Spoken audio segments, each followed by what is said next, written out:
નમસ્કાર. Triple C અને triple C એક્ઝામના MCQ મેરેથોનમાં આપ બધાનું સ્વાગત છે, જેની અંદર આપણે જે એક્ઝામની અંદર એમસીક્યુ પૂછાતા હોય એ પ્લસ પૂછાઈ શકે એ રીતના એમસીક્યુ આની અંદર લઈએ છીએ. પ્લસ એની સાથે સાથે એને રિગાર્ડિંગ બીજા જે છે ક્વેશ્ચનો આવી શકે તો એ પણ સાથે સાથે આપણે એની અંદર ચર્ચા કરતા હોઈએ છીએ. તો ચલો સ્ટાર્ટ કરીએ. તો પહેલો ક્વેશ્ચન આની અંદર છે, એક કમ્પ્યુટર હાર્ડવેરના મુખ્ય ઘટકોમાં નીચેનામાંથી કઈ મેમરી સીધી સીપીયુ સાથે જોડાયેલી હોય છે અને ડેટા ખૂબ જ ઝડપથી એક્સેસ કરવા માટે વપરાય છે? ઓપ્શન એ છે સેકન્ડરી મેમરી, ઓપ્શન બી છે પ્રાઇમરી મેમરી, ઓપ્શન સી છે સીડી એન્ડ ડીવીડી અને ઓપ્શન ડી છે એસડીડી. તો આનો સાચો જવાબ છે ઓપ્શન બી, પ્રાઇમરી મેમરી જે છે એ જોડાયેલી હોય છે કે જેનાથી ઝડપથી ડેટા એક્સેસ કરવા માટે વપરાય છે. તો પ્રાઇમરી મેમરીમાં આપણે જોઈએ તો પ્રાઇમરી મેમરી જે છે એ કઈ છે? રેમ અને રોમ જે છે એ કમ્પ્યુટરની પ્રાઇમરી મેમરી તરીકે ઓળખવામાં આવે છે. તો રેમ જે છે એમાં ડેટા ટેમ્પરરી તરીકે સેવ થાય છે અને રોમમાં પરમનન્ટ સેવ થાય છે. અને રેમની અંદર કેવું હોય છે કે પાવર બંધ થાય છે એટલે ડેટા પૂરો થઈ જાય છે, જ્યારે રોમમાં પાવર બંધ થઈ જાય તો પણ છે. તો આ પ્રાઇમરી મેમરી છે. અને બીજા જે છે આ સ્ટોરેજ અથવા સેકન્ડરી મેમરી તરીકે ઓળખવામાં આવે છે. તો બીજા હાર્ડ ડિસ્ક એટલે કે એસએસડી કહીએ છીએ, જેને આપણે સેકન્ડરી સ્ટોરેજ તરીકે ઓળખવામાં આવે છે. અને ડેટા બધું જ જે કમ્પ્યુટરમાં સેવ થાય છે ક્યાં થાય છે? હાર્ડ ડિસ્ક અથવા એસએસડી અત્યારે લેટેસ્ટમાં આવે છે એને કહેવામાં આવે છે. પછી એક કેચ મેમરી આવે છે કે સીપીયુની અંદર ખૂબ જ નજીકથી સૌથી જે છે ઝડપી મેમરી તરીકે કેચ મેમરી એ સીપીયુની અંદર અથવા નજીકની મેમરી તરીકે આને ઓળખવામાં આવે છે. તો રેમ અને રોમ વિશે જે છે પ્રાઇમરી મેમરી છે ડિટેલમાં આવે તો રેમ જે છે આ રીતે જે છે ડેટા ટેમ્પરરી તરીકે ક્યાં સેવ થાય છે? તો રેમમાં થાય છે. પછી પાવર બંધ થઈ જાય તો ડેટા ત્યાંથી નીકળી જાય છે, કયામાંથી નીકળી જાય? રેમમાંથી છે. અને રોમ જે છે તો એ પરમનન્ટ ડેટા સંગ્રહ માટેનું છે. અને જે રેમ જે છે વોલેટાઇલ મેમરી છે અને રોમ જે છે નોન વોલેટાઇલ મેમરી છે. એ વસ્તુ ખાસ ધ્યાન રાખવાનું. અને હાર્ડ ડિસ્ક એસએસડી એ સ્ટોરેજ ડિવાઇસીસ તરીકે એને ઓળખવામાં આવે છે. તો આટલી વસ્તુ જે છે આગળ જે હતું એની અંદર ક્વેશ્ચનો બીજા ક્વેશ્ચનો આવે તો આ રીતેના ક્વેશ્ચનો આવી શકે તો એ ખાસ આની અંદર ધ્યાન રાખવું. એના પછી ક્વેશ્ચન છે, કમ્પ્યુટરની આંતરિક કાર્ય પદ્ધતિમાં 1 મેગાબાઇટ્સ એ નીચેનામાંથી કોના સમાન હોય છે? ઓપ્શન એ છે 1024 બીટ, ઓપ્શન બી છે 1024 કિલોબાઇટ, ઓપ્શન સી છે 1000 કિલોબાઇટ્સ, ઓપ્શન ડી છે 1024 ગીગાબાઇટ. તો આનો સાચો જવાબ છે ઓપ્શન બી 1024 કેબી અથવા કિલો બાઇટ્સ જેને આપણે કહેવામાં આવે છે. તો એક બીટ બરાબર જે છે આની અંદર 0 અથવા 1 જે બાઇનરી ડિજિટ છે એ છે. એક નિબલ બરાબર 4 બીટ છે. પછી 1 બાઇટ બરાબર 8 બીટ છે. અને પછી જે છે કેબી છે, એમબી છે, જીબી છે, ટીબી છે, પીબી આ રીતે છે. તો 1024 કેબી, એમબી હોય તો 1024 એમબી, જીબી હોય તો 1024 એમબી, ટીબી હોય તો 1024 જીબી અને પીબી હોય તો 1024 ટીબી. તો આ રીતે આની અંદર હોય છે. એક નિબલ બરાબર કેટલા જે છે? 4 બીટ. અને 1 બાઇટ બરાબર કેટલા આવશે? 8 બીટ. આ વસ્તુ ખાસ ધ્યાન રાખવાનું. પછી આખી સિક્વન્સ જ લાઇન પ્રમાણે જ આની અંદર ચાલી આવતી હોય છે. એના પછી ક્વેશ્ચન છે, વિન્ડો 10 ઓપરેટિંગ સિસ્ટમમાં કયો વિકલ્પ યુઝરને એકસાથે મલ્ટિપલ ડેસ્કટોપ સ્ક્રીન બનાવવા અને તેની વચ્ચે નેવિગેટ કરવાની સુવિધા આપે છે? વિન્ડો 10 ઓપરેટિંગ સિસ્ટમમાં જે કયો જે છે એવો વિકલ્પ છે કે મલ્ટિપલ ડેસ્કટોપ સ્ક્રીન ઉપર બનાવવા માટે એનો ઉપયોગ થાય છે? ઓપ્શન એ છે task view, option b file explorer, option c action center અને ઓપ્શન ડી કંટ્રોલ પેનલ. તો સાચો જવાબ છે ઓપ્શન એ ટાસ્ક વ્યૂ. એ જે છે એનું જે છે મલ્ટિપલ ડેસ્કટોપ સ્ક્રીન બનાવવા માટે ઉપયોગ થતો હોય છે. તો એક તો જે છે એક પ્રોગ્રામ આ રીતે ટાસ્ક વ્યૂ આપેલું હોય તો એક પ્રોગ્રામમાંથી બીજા પ્રોગ્રામમાં સ્વિચ કરવું હોય તેના માટેની શોર્ટકટ કઈ છે? તો અલ્ટર પ્લસ ટેબ. આ વસ્તુ ખાસ ધ્યાન રાખવાની. પછી ટાસ્ક વ્યૂ જોવા માટેની શોર્ટકટ કઈ છે? તો વિન્ડો પ્લસ ટેબ. તેનાથી અલગ અલગ ડેસ્કટોપ તમે જે બનાવેલા હોય તે વર્ચ્યુઅલ ડેસ્કટોપ તમે જોઈ શકો. પછી ડેસ્કટોપ ડાયરેક્ટ જ જોવું હોય તો એના માટે કયું છે? Window D. સો ડેસ્કટોપ માટેની શોર્ટકટ કી છે. તો આ રીતે આની અંદર જે છે આટલી વસ્તુ આની અંદર ખાસ કરીને ધ્યાન રાખવાનું. તો મલ્ટિપલ વર્ચ્યુઅલ ડેસ્કટોપ બનાવવું હોય તો એના માટે ટાસ્ક વ્યૂનો ઉપયોગ થાય છે. એ વસ્તુ ખાસ ધ્યાન રાખવાનું. અને એકથી વધારે ટાસ્ક વ્યૂની અંદર જવું હોય તો વિન્ડો ટેબ દ્વારા તમે જઈ શકો છો. તો એટલી વસ્તુ ખાસ આને માટે ધ્યાન રાખવાની. એના પછી ક્વેશ્ચન છે, MS 2019માં વૈજ્ઞાનિક સમીકરણ લખવા માટે બેઝ લાઇનની નીચે નાનો અક્ષર, દાખલા તરીકે H2Oમાં 2 નીચે છે તો 2 લખવા માટે કયા ફીચરનો ઉપયોગ થાય છે? ઓપ્શન એ છે સુપરસ્ક્રિપ્ટનો, ઓપ્શન બી સ્ટ્રાઇક થ્રુનો, ઓપ્શન સી ચેન્જ કેસનો અને ઓપ્શન ડી છે સબસ્ક્રિપ્ટનો. તો નીચે આવે છે એને શું કહેવાય છે? સબસ્ક્રિપ્ટ. તો આનો સાચો જવાબ છે ઓપ્શન ડી. તો આની અંદર સબસ્ક્રિપ્ટમાં કેવું થાય છે કે આ રીતે વોટરમાં લખ્યું તો આ 2 નીચે છે, પછી CO2માં આ રીતે કાર્બન ડાયોક્સાઇડ 2 નીચે જે અક્ષર લાવે છે, નીચે નાનો અક્ષર દેવાય છે તો એને સબસ્ક્રિપ્ટ જે છે ફંક્શન કહેવાય છે. એની shortcut key control is equal to છે એની શોર્ટકટ કી. પછી સુપરસ્ક્રિપ્ટ છે કે આ રીતે ઉપર અક્ષર જે દેખાય છે, ઉપર નાનો અક્ષર, એ જે છે એ સુપરસ્ક્રિપ્ટ છે. એક્ઝામ્પલ તરીકે આ રીતે છે A નો ઘન પ્લસ B નો ઘન, તો આ રીતે જે છે એ શું છે? સુપરસ્ક્રિપ્ટનું એક્ઝામ્પલ છે. Shortcut key control shift plus છે. અને શોર્ટકટ કી આવે તો ખાસ ધ્યાન રાખવાનું, કંટ્રોલ શિફ્ટ પ્લસ અને પહેલાંની કંટ્રોલ ઇઝ ઇક્વલ ટુ. એના પછી ક્વેશ્ચન, જો તમારે કીબોર્ડ શોર્ટકટ દ્વારા કોઈ લખાણને સીધું જ પેજના સેન્ટર અલાઇનમેન્ટ ગોઠવવું હોય તો કઈ શોર્ટકટ કી દબાવી? ઓપ્શન એ છે કંટ્રોલ સી, ઓપ્શન બી છે કંટ્રોલ એલ, ઓપ્શન સી છે કંટ્રોલ ઈ અને ઓપ્શન ડી છે કંટ્રોલ જે. તો આનો સાચો જવાબ છે ઓપ્શન સી કંટ્રોલ પ્લસ ઈ. સેન્ટર અલાઇનમેન્ટની શોર્ટકટ કઈ છે? કંટ્રોલ પ્લસ ઈ.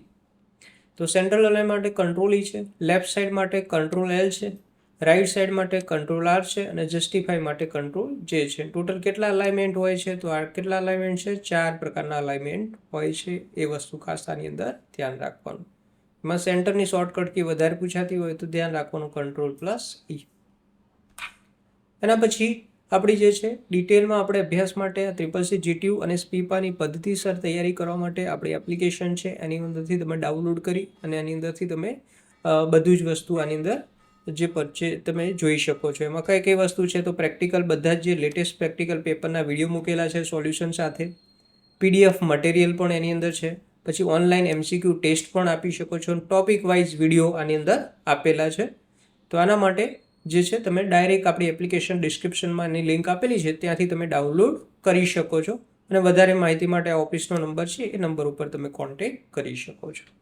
હવે પછી નેક્સ્ટ ક્વેશ્ચનમાં, એના પછી ક્વેશ્ચન છે MS Excel 2019માં એક આખી રોને કીબોર્ડ શોર્ટકટ દ્વારા સિલેક્ટ કરવા માટે નીચેનામાંથી કઈ કીનો ઉપયોગ થાય છે? કે કીબોર્ડની અંદરથી તમારે જે છે ડાયરેક્ટ શોર્ટકટ કી જે સિલેક્ટ કરવી તેની નીચેમાંથી કઈ શોર્ટકટ કીનો થાય છે? ઓપ્શન એ છે કંટ્રોલ સ્પેસ બાર, ઓપ્શન બી છે shift space bar, option C છે અલ્ટર સ્પેસ બાર અને ઓપ્શન ડી છે કંટ્રોલ શિફ્ટ સ્પેસ બાર. તો આનો સાચો જવાબ છે option B, shift plus space બારનો ઉપયોગ થાય છે. તો રો સિલેક્ટ કરવા માટે શેનો ઉપયોગ થાય છે? Shift plus space bar. એવી રીતે કોલમ હોય તો કંટ્રોલ પ્લસ સ્પેસ બારનો ઉપયોગ થાય છે. પછી બધું જ એન્ટાયર આખી શીટ સિલેક્ટ કરવી હોય તો કંટ્રોલ એનો ઉપયોગ થાય છે. પછી છેક ઉપરની તરફ જવું હોય તો કંટ્રોલ એ દ્વારા જઈ શકો, શીટની ઉપર જવું હોય, અને શીટની છેલ્લા સેલ ઉપર જવું હોય તો કંટ્રોલ એન્ડ. શરૂઆતના સેલ ઉપર જવું હોય તો કંટ્રોલ હોમ ઉપયોગ કરી શકો છો અને છેલ્લા સેલમાં જવું હોય તો શું કરી શકો? Control and. તો આટલી શોર્ટકટ કીઓ ખાસ કરીને ધ્યાન રાખવી. એના પછી ક્વેશ્ચન છે એક્સેલ 2019માં જો કોઈ સેલની અંદર સૂત્ર અથવા લખાણ ખૂબ મોટું હોય અને તે સેલ પહોળાઈ કરતાં વધી જતું હોય તો તેને એક જ સેલમાં મલ્ટિપલ લાઇનમાં ગોઠવવાના ફીચરનો ઉપયોગ કયા ફીચરનો ઉપયોગ થાય છે? મલ્ટિપલ લાઇનમાં એકથી વધારે લાઇનમાં લાવવું હોય તો એક્સેલમાં એના માટે કયું ઓપ્શન છે? ઓપ્શન એ છે wrap text, option b merge and center, option c orientation અને ઓપ્શન ડી કન્ડિશનલ ફોર્મેટિંગ. તો આનો સાચો જવાબ છે ઓપ્શન એ, રેપ ટેક્સનો ઉપયોગ થાય છે. રેપ ટેક્સ આને કહેવામાં આવે છે. તો રેપ ટેક્સ દ્વારા તમે શું કરી શકો? મલ્ટિપલ લાઇનમાં એડજસ્ટ કરી શકો છો. તો રેપ ટેક્સ સેલમાં મલ્ટિપલ લાઇનમાં આ રીતે લખવું હોય ધીસ ઇઝ મલ્ટિપલ લાઇન, તો આ રીતે 3 લાઇનમાં લખવું તમે રેપ ટેક્સ દ્વારા કરી શકો. પછી એક મર્જ આવે છે કે ધારો કે આ 2 સેલ ભેગા કરવા છે તો મર્જ એન્ડ સેન્ટર દ્વારા ઉપયોગ કરી શકો. સેલને જોડી અને સેન્ટરમાં ટેક્સ લાવવાનું કામ કરે છે. ઓટોફિટ આ એક ઓપ્શન આવે છે. ઓટોફિટથી શું થાય છે કે ઓટોમેટિક જે છે આપમેળે કોલમ અને રોની સાઇઝ જે છે ઓટોમેટિક એડજસ્ટ કરી નાખે છે. અને અલ્ટર એન્ટર છે, સેલમાં નવી કોઈ લાઈન લાવી હોય તો direct shortcut key alt enter દ્વારા તમે લાવી શકો છો. તો આટલું ખાસ આની અંદર ધ્યાન રાખવું. એના પછી ક્વેશ્ચન છે એક્સેલમાં ચોક્કસ શરતોના આધારે સેલના કલર ફોન્ટ કે બોર્ડર આપમેળે બદલવા માટે કઈ મહત્વની ફોર્મેટિંગની રીત ઉપલબ્ધ છે? ઓપ્શન એ છે ઓટો ફોર્મેટિંગ, ઓપ્શન બી છે કન્ડિશનલ ફોર્મેટિંગ, ઓપ્શન સી છે ફોર્મેટ પેઇન્ટર અને ઓપ્શન ડી છે સ્ટાઇલ ફોર્મેટિંગ. તો આના માટે જે ઉપયોગ થાય છે કન્ડિશનલ ફોર્મેટિંગનો ઉપયોગ થાય છે. કન્ડિશનલ ફોર્મેટિંગથી શું થાય છે કે કન્ડિશનલ ફોર્મેટિંગ એ એક્સેલનું શક્તિશાળી ફીચર છે જે ચોક્કસ કન્ડિશનના આધારે ફોર્મેટિંગ બદલે છે. સેલમાં કલર છે, ફોન્ટ છે, બોર્ડર છે, ડેટા બાર છે, કલર વગેરે આઇકન આની અંદર બદલી શકાય છે. તો આ રીતે આની અંદર તમે જોઈ શકો. એક્ઝામ્પલ તરીકે 5થી ઓછા માર્ક્સ ધરાવતા વિદ્યાર્થીઓને લાલ કલર આપો તો આ રીતે ડેટા સિલેક્ટ કરવાનો. કન્ડિશનલ ફોર્મેટિંગની અંદરથી આ રીતે કરશો તો આ રીતે આની અંદર જે 35થી ઓછા માર્ક્સ હશે એમાં આ રીતે રેડ કલરથી આવી જશે. તો એના માટે આ રીતે કંઈ કન્ડિશનલ દ્વારા કંઈ પણ ચોક્કસ ફોર્મેટિંગ કરવું હોય તો એના માટે કન્ડિશનલ ફોર્મેટિંગનો ઉપયોગ થાય છે. એના પછી ક્વેશ્ચન છે કે પાવર પોઈન્ટ 2019માં સ્લાઇડ ડિઝાઇન કરતી વખતે સ્લાઇડના બેકગ્રાઉન્ડનો કલર કે થીમ બદલવા માટે કયા ટેબનો ઉપયોગ થાય છે? સ્લાઇડનો કલર કે થીમ બદલવી હોય તેના માટે કયા ટેબની અંદર આની અંદર ઉપયોગ થાય છે? ઓપ્શન એ છે હોમનો, ઓપ્શન બી છે ઇન્સર્ટનો, ઓપ્શન સી છે ડિઝાઇનનો અને ઓપ્શન ડી છે ટ્રાન્ઝેક્શનનો. તો આનો સાચો જવાબ છે ઓપ્શન સી, ડિઝાઇનની અંદરથી તમે ચેન્જ કરી શકો છો. તો ડિઝાઇન ટેબનો ઉપયોગ થાય છે. તો હોમનો ઉપયોગ બેઝિક એડિટિંગ માટે થાય છે, હોમ ટેબનો. પછી ઇન્સર્ટમાંથી શું લાવી શકાય? પિક્ચર છે, શેપ છે, ચાર્ટ છે એ ઉમેરી શકાય છે. ડિઝાઇનની અંદર થીમ અને બેકગ્રાઉન્ડ બદલવા માટે ડિઝાઇન ટેબનો ઉપયોગ થાય છે. ટ્રાન્ઝેક્શનમાં સ્લાઇડ બદલવાની ઇફેક્ટ માટે ઉપયોગ થાય છે. અને એનિમેશનની અંદર ઓબ્જેક્ટ પર એનિમેશન આપવી હોય તો એના માટે એનિમેશનનો ઉપયોગ થાય છે. એના પછી ક્વેશ્ચન છે પાવર પોઈન્ટમાં સ્લાઇડ પર રહેલી ચોક્કસ ઇમેજ કે લખાણ પર ક્લિક કરવાથી સીધી કોઈ વેબસાઇટ કે અન્ય ફાઇલ ખુલે છે તે માટે કયો વિકલ્પ વાપરી શકાય છે? કે પાવર પોઈન્ટની અંદર કોઈ રહેલી માહિતી ચોક્કસ ઇમેજ કે લખાણ ક્લિક કરવાથી ડાયરેક્ટ વેબસાઇટ ખુલી જાય તો એવો વિકલ્પ હોય છે એને શું કહેવામાં આવે છે? ઓપ્શન એ છે એનિમેશન કહેવામાં આવે છે, ઓપ્શન બી ટ્રાન્ઝેક્શન કહેવામાં આવે છે, ઓપ્શન સી સ્લાઇડ શોર્ટર કહેવામાં આવે છે અને ઓપ્શન ડી હાઇપરલિંક કહેવામાં આવે છે. તો આનો સાચો જવાબ છે ઓપ્શન ડી, હાઇપરલિંક એને કહેવામાં આવે છે. તો હાઇપરલિંકનો ઉપયોગ સ્લાઇડ પર ટેક્સ્ટ, ઇમેજ, શેપ અથવા ઓબ્જેક્ટને વેબસાઇટ, ફાઇલ, એડ્રેસ અથવા તો બીજી સ્લાઇડ વડે લિંક કરવા માટે થાય છે. અને આનાથી શું થાય છે કે ડાયરેક્ટ વેબસાઇટ જે છે એના ઉપર ક્લિક કરવાથી ડાયરેક્ટ એ જે છે લિંક આની અંદર ખુલી જતી હોય છે. એના પછી ક્વેશ્ચન છે વેબ બ્રાઉઝરમાં અગાઉથી સેવ કરેલા બુકમાર્કની યાદી કે મેનેજરને સીધું જ કીબોર્ડ ઓપન કરવાથી કઈ શોર્ટકટ કીનો ઉપયોગ થાય છે? તો બુકમાર્કની યાદી તમારે ખોલવી હોય તેના માટે કઈ શોર્ટકટ કી છે? ઓપ્શન એ છે કંટ્રોલ ડી, JH, ઓપ્શન બી છે કંટ્રોલ J, ઓપ્શન સી છે કંટ્રોલ બી અને ઓપ્શન ડી છે કંટ્રોલ ડી. તો આનો જવાબ છે ઓપ્શન ડી, કંટ્રોલ+D નો ઉપયોગ થાય છે. તો કંટ્રોલ ડી વર્તમાન વેબસાઇટનો બુકમાર્ક કરવા માટે છે. પછી બુકમાર્ક મેનેજર ઓપન કરવું હોય તો કંટ્રોલ+Shift+O ઉપયોગ કરી શકો છો. પછી બ્રાઉઝિંગ હિસ્ટ્રી આખી ખોલવી હોય તો કંટ્રોલ+H ઉપયોગ કરી શકાય છે અને ડાઉનલોડનો ખોલવા માટે શેનો ઉપયોગ થાય છે? કંટ્રોલ+J નો ઉપયોગ થાય છે. એના પછી ક્વેશ્ચન છે ઈમેલ એકાઉન્ટની સુરક્ષા માટે ખૂબ જ મહત્વપૂર્ણ એવી ટુ ફેક્ટર ઓથેન્ટિકેશન એટલે કે 2FA પદ્ધતિમાં પાસવર્ડ ઉપરાંત બીજા સ્તર તરીકે સામાન્ય રીતે શું મોકલવામાં આવે છે? ઓપ્શન એ કેપ્ચા, ઓપ્શન બી છે one time password, option C છે ડિજિટલ સહી અને ઓપ્શન ડી છે એટેચમેન્ટ. તો એના માટે વન ટાઈમ પાસવર્ડ એટલે કે OTP મોકલવામાં આવે છે. તો આ રીતે પ્રથમ સ્તરમાં પાસવર્ડ આપવામાં છે, બીજામાં OTP આવે છે, એના દ્વારા જે છે આખું કમ્પ્લીટ આની અંદર થતું હોય છે. પછી ક્વેશ્ચન છે કેન્દ્ર સરકાર દ્વારા નાગરિકોના તમામ મહત્વના દસ્તાવેજો જેમ કે આધાર કાર્ડ છે, માર્કશીટ, લાયસન્સને ડિજિટલ સ્વરૂપે સુરક્ષિત સંગ્રહ કરવા માટે અને ક્લાઉડ વેરિફિકેશન માટે કયું પ્લેટફોર્મ પૂરું પાડવામાં આવે છે? ઓપ્શન એ છે ઓપન સોર્સ વોલેટ, ઓપ્શન છે ડિજીલોકર, ઓપ્શન સી છે પબ્લિક કિયોસ્ક અને ઓપ્શન ડી છે સાયન્સ ડિફેન્સ. તો આનો સાચો જવાબ છે ઓપ્શન બી, ડિજિટલ લોકરનો ઉપયોગ થાય છે. તો ડિજિટલ લોકર દ્વારા તમે જે છે આધાર કાર્ડ છે, ડ્રાઇવિંગ લાયસન્સ, માર્કશીટ છે વગેરે એ એપ્લિકેશનની અંદર રાખી શકો છો અને આ જે દસ્તાવેજ કાનૂની એટલે લીગલ વેલિડેશન આની અંદર વેલિડેટ છે.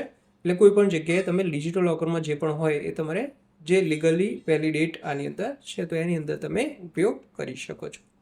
તો આ રીતેના ક્વેશ્ચનો CCC અને CCC+ એક્ઝામની અંદર આવતા હોય છે. સાથે સાથે તમને જે ડિટેલમાં સમજાવ્યું એ પ્રમાણે પણ ક્વેશ્ચનો અંદર ડિટેલમાં આવી શકે તો એ પ્રમાણે તૈયારી આની અંદર રાખવી.